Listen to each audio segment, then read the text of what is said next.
if you read the cable itself, the flow of the conversation, right? You start with a tense sort of atmosphere where Don Lu, allegedly, according to this is written by the Pakistani embassy, Asad Majid Khan, the ambassador at the time, that he says that Pakistan is sort of taking too much of a position, aggressively neutral position, he calls it, on Russia. And then he goes into this fact that, quote, it seems quite clear that this is the prime minister's policy, end quote. To which Asad Majid tries to say, no, it's actually related to something else. He made a point about this because of a public letter by the European ambassadors. And then Asad Majid writes himself in the cable that I asked Don if the reason for a strong US reaction was Pakistan's abstention in the voting at the UN General Assembly. To which Don replies, no, that's not the case. And then he moves on, and this is the operative part of this entire cable. Quote, I think if the no confidence vote against the prime minister succeeds, all will be forgiven in Washington because the Russia visit is being looked at as a decision by the prime minister. Otherwise, I think it will be tough going ahead, end quote. And so I think here it's important to look at the flow of this conversation, right? Both of them are trying to understand each other in terms of where this Russia visit is coming from. Don Lu is telling Ambassador Khan that this is not about your policy at the UN General Assembly. It's the fact that Imran Khan is going to Moscow and we don't like it. And therefore, we're going to have a problem if Khan remains in power. And I think, again, it's important to realize here, this is the key point in this whole conversation, that there's a history here between Imran Khan and the Biden administration. Remember, Joe Biden has not called any Pakistani prime minister since coming to power. And as you know, and Kamran knows more than me, the phone call is very important in Islamabad coming from the US president. He's called a lot of people except the Pakistani prime minister. So I think the operative point over here is the important one. We have the quote, and again, it's important to know this is Asad Majid Khan's reading of this conversation. This is not the US policy maker's view of this conversation. But again, the whole issue was this trip to Moscow on the eve of the invasion. Now, do I think over here that there is a threat or any indication saying remove Imran Khan? I don't read it as that, but I know many people do, and we can discuss about how and why people are seeing it differently. Thank you so much, Uzair. That's a really comprehensive summary of this really sordid affair, if I may call it that.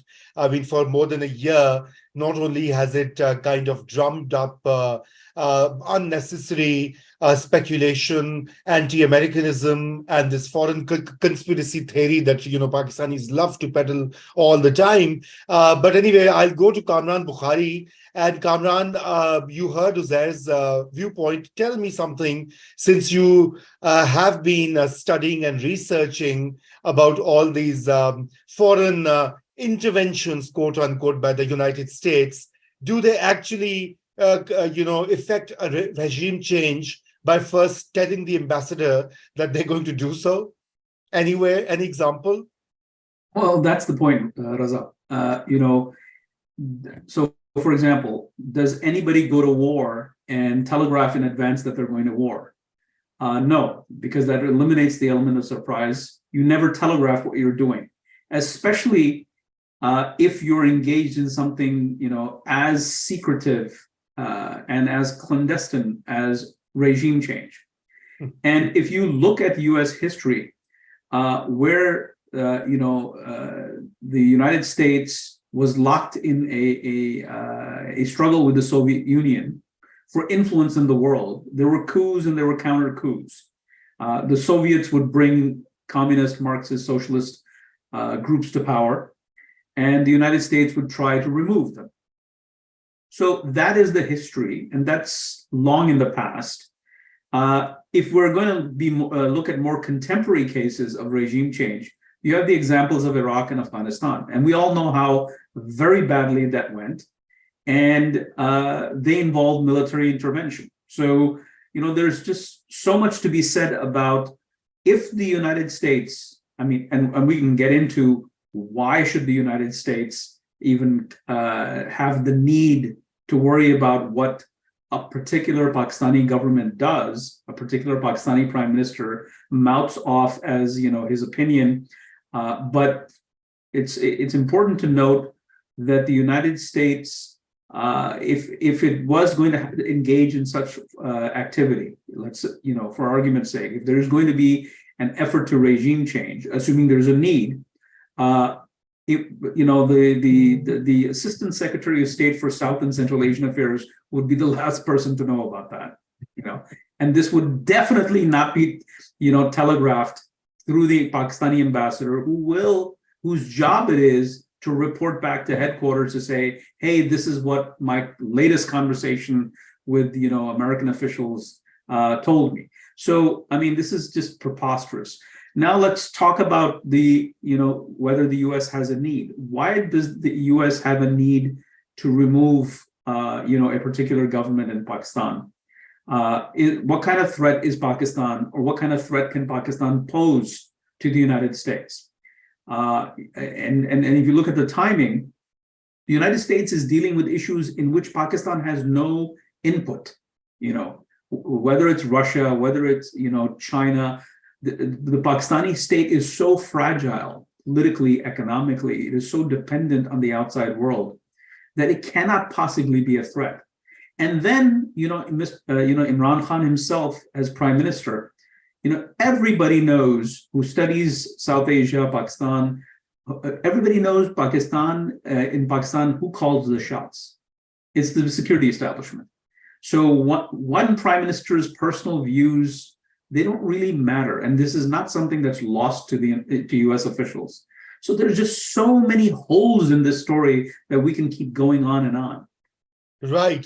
Thank you, Kamran. That's what I just wanted a bit of context for our viewers, that, how frequent, or at least in recent times, it has been that the US has actually intervened. But was there a particular point for the US to, I mean, you mentioned the issue of Ukraine, and obviously the US has also shown its concern vis-a-vis India's position on Russia as well.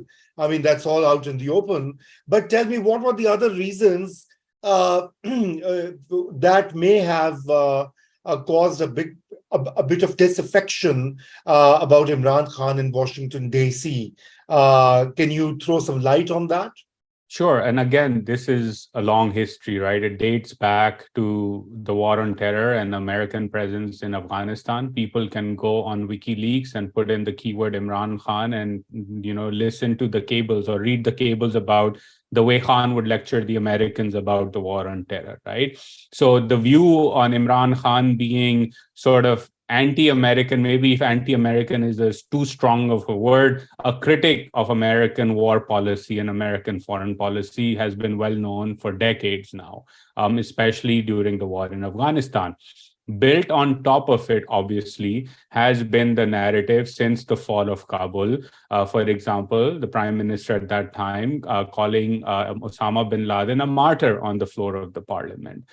There is also the speech he gave in which he said that Afghans have broken the shackles of slavery right after the fall of Kabul. So I think all of those things where the United States saw in Imran Khan, and again, let me add to this, the Biden administration, a lot of its core foreign policy people, including the president himself, have spent a lot of time looking at Afghanistan and Pakistan from, the Obama administration era. So they have that historical context of Imran Khan as well. So all of that built, this sort of agitation or dislike for Imran Khan. Both Kamran and I live in Washington, D.C., and it was well known that the U.S. foreign policy establishment, especially in the White House, is no fan of Pakistan writ large at this point in time, but in particular Imran Khan.